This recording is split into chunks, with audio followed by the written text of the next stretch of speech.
भारत के पहले digital mobile news channel metro TV में आपका स्वागत है। मैं हूं अनामिका। बुलेटिन की शुरुआत करते हैं आज की हेडलाइन से। इलाहाबाद में बीजेपी राष्ट्रीय कार्यकारिणी की बैठक शुरू। पहले दिन ही पेश होगा कोई प्रस्ताव। 2 दिनों तक पीएम मोदी यहां रहेंगे मौजूद। राज्यसभा चुनाव में बीजेपी की बल्ले बल्ले, 27 में से 12 सीटों पर कब्जा। यूपी में सपा को 7 सीटें। झारखंड हरियाणा में बीजेपी का शानदार प्रदर्शन। प्रवर्तन निदेशालय ने विजय माल्या की 1400 करोड़ रुपए की संपत्ति कुर्क की। जांच में संपत्तियों को बेचने का मामला आया था सामने। IDBI बैंक लोन मामले में हुई कार्रवाई। पंजाब के फजिल्का में BSF ने 2 पाक तस्करों को किया ढेर। एक जिंदा पकड़ा गया। भारी मात्रा में हीरोइन और हथियार बरामद। और रियो ओलंपिक के टेनिस मुकाबले में रोहन बोपन्ना होंगे लिएंडर पेस के जोड़ीदार। अखिल भारतीय टेनिस संघ ने लगाई मुहर। मिश्रित युगल में बोपन्ना सानिया मिर्जा का देंगे साथ। और अब देखते हैं आज की 5 बड़ी खबरें।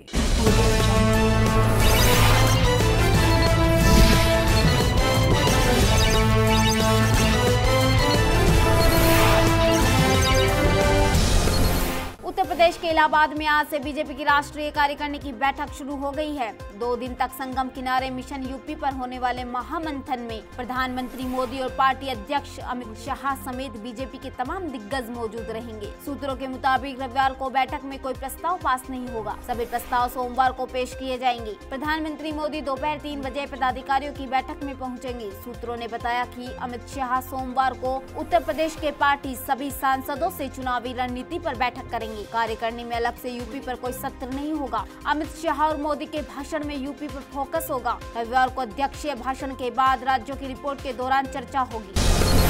संगम नगरी में सभा की सारी तैयारी हो चुकी है। तमाम मुद्दों समेत इसमें आने वाले विधानसभा चुनावों पर चर्चा होगी। बीजेपी पंजाब, गोवा, उत्तराखंड चुनाव पर भी माथापच्ची करेगी, लेकिन सूत्र बताते हैं कि एजेंडे में टॉप पर यूपी चुनावों के लिए रणनीति तैयार करना है। प्रधानमंत्री 2 दिनों तक दिल्ली छोड़कर इलाहाबाद में रहेंगे, लिहाजा उनका दफ्तर यानी PMO भी वहीं से चलेगा। बताया जाता है कि प्रधानमंत्री के साथ ही PMO के तमाम अधिकारी भी इलाहाबाद पहुंच रहे हैं। उनके लिए खास कार्यालय बनाया गया है, जहां बाकायदा कंप्यूटर और इंटरनेट की सुविधा है। अधिकारी अगले 2 दिनों तक कार्यालय संबंधी सभी काम यहीं से निपटाएंगे। इस PMO को योग दिवस के लिए बने खास बैकड्रॉप से सजाया गया है। यूपी में बीजेपी को सबसे अधिक माथापच्ची मुख्यमंत्री पद के उम्मीदवार को लेकर करनी पड़ेगी। यही पार्टी की सबसे बड़ी चुनौती है। हालांकि राज्य में ढेरों स्वयंभू उम्मीदवार सामने आ गए हैं, लेकिन सूत्रों के मुताबिक राष्ट्रीय कार्यकारिणी की बैठक में जिन नामों पर विचार होगा उनमें केंद्रीय गृह मंत्री राजनाथ सिंह, केंद्रीय मानव संसाधन विकास मंत्री स्मृति ईरानी, केंद्रीय पर्यटन मंत्री महेश शर्मा, बीजेपी के प्रदेश अध्यक्ष केशव प्रसाद मौर्य प्रमुख हैं। राजनाथ सिंह यूपी के मुख्यमंत्री रह चुके हैं। ऐसे में पार्टी उन्हें CM पद का उम्मीदवार बनाकर अगड़ी जाति के वोट बैंक में सेंध लगने की कोशिश को नाकाम कर सकती है। स्मृति ईरानी अमेठी में राहुल गांधी के खिलाफ चुनाव लड़कर खुद को सूबे की सियासत का एक जाना पहचाना चेहरा बना चुकी है।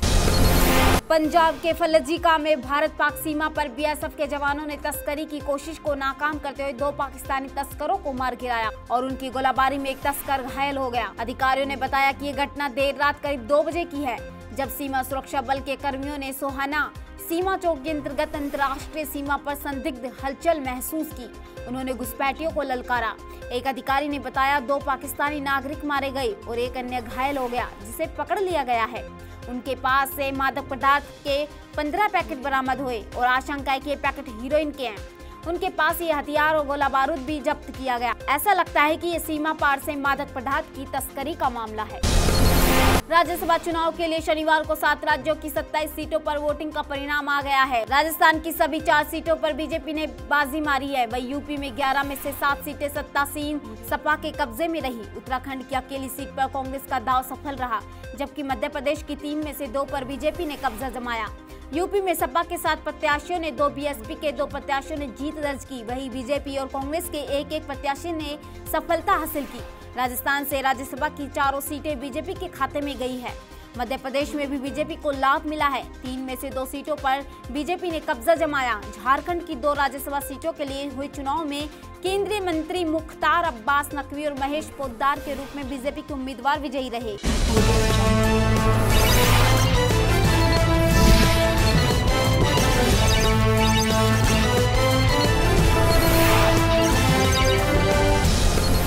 अब फटाफट नजर डालते हैं कुछ और बड़ी खबरों पर। ईडी ने IDBI बैंक के ऋण चूक मामले में शराब कारोबारी विजय माल्या और उनकी एक कंपनी की 1411 करोड़ रुपए की संपत्ति कुर्क की है। एजेंसी ने बयान में कहा कि यह आदेश इसलिए दिया गया है क्योंकि जांच में ये सामने आया है कि आरोपी ने कुछ संपत्तियों को बेच दिया है, जिससे एजेंसी द्वारा आगे किसी कार्रवाई को हतोत्साहित किया जा सके।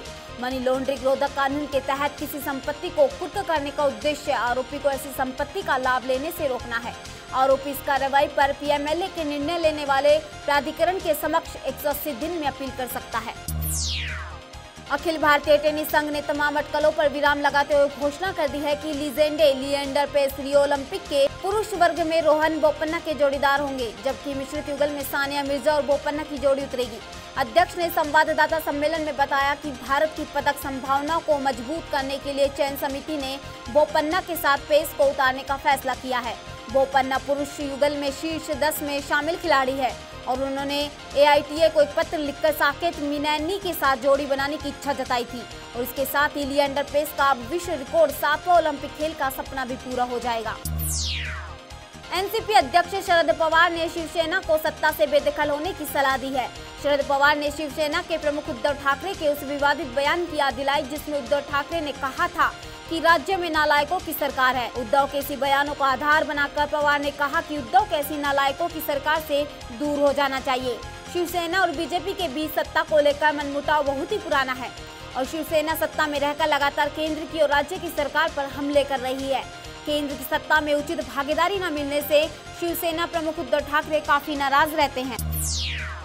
बम्बई उच्च न्यायालय के कहने पर उड़ता पंजाब के निर्माता फिल्म से वो दृश्य हटाने को राजी हो गए हैं। इसी बीच हाई कोर्ट ने CBFC यानी सेंसर बोर्ड को नसीहत देते हुए कहा कि वो फिल्मों में हद से ज्यादा मीन मेख ना निकाले।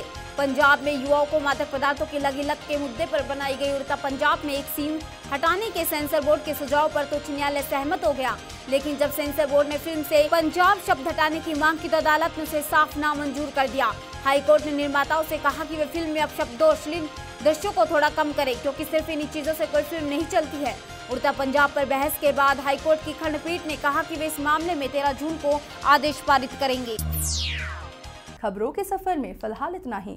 देश दुनिया की पल पल की खबरें हम आप तक पहुंचाएंगे एक नए अंदाज में आपके मोबाइल फोन के माध्यम से। तो आप जुड़े रहिए मेट्रो टीवी से। तब तक के लिए नमस्कार।